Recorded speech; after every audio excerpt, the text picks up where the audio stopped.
Well, it is that time of year now. Finally can get out and feel comfortable here in the outdoors with our pets. And while the weather is ideal for walking here, it's also ideal for allergies, which can lead to painful hot spots that can send your dog to the vet. If you have a dog, you've probably had this issue come up, and Indyvet's Dr. James Speiser and Rosie always coming by here. Yeah. The way she looks at me gets me every time here. But this is can be potentially a very serious issue. First of all, let's take people through what are actual hot spots. Well, hot spots really is a very sudden, acute, painful dermatitis that happens. And what happens, I think we actually have a picture that we can show. These are kind of graphic, so if you're sensitive about that, just be advised here. But show us what we're looking at here. Actually, it's a very red, irritated, oozing, weeping area that's very, very itchy to the dog, very uncomfortable, and also will have hair loss, as you can see. Now, is this allergens? Is it okay? Come back to us here, because that.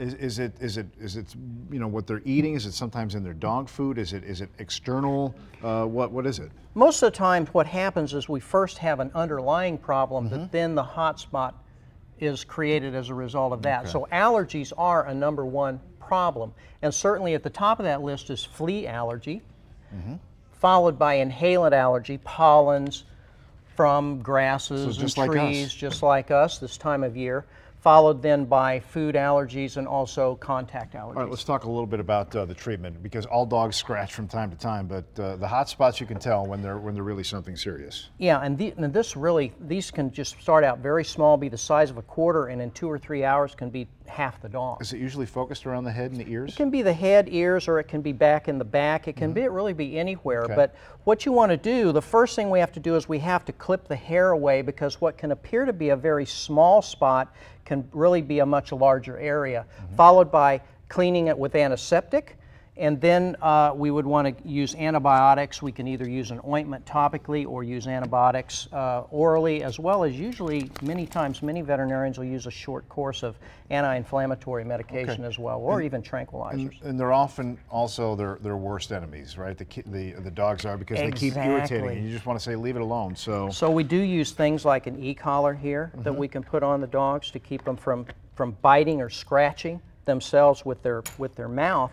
But I like that this one is clear, because when I've had to put it on my dog, he's bouncing into walls. So this is the clear ones are very nice. We can also use a sock on their foot if it's an area where they're scratching, where they can't really bite, but they can scratch it, so socks are good.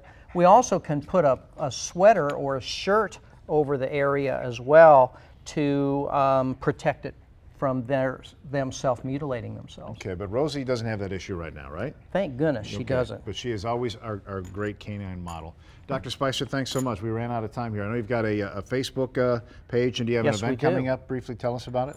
We actually have Bark in the Park. Oh, okay. That's coming up at the Indianapolis Indians Stadium. Okay. And people can go to the Indians website and find out learn when that is. Yeah. Great. Okay. Well, always great to see you, and thanks, Rosie, for coming along. If you'd like more information about how to deal with hot spots and other issues here, learn about Indyvet and the app and the Facebook page, just log on to fox59.com/links.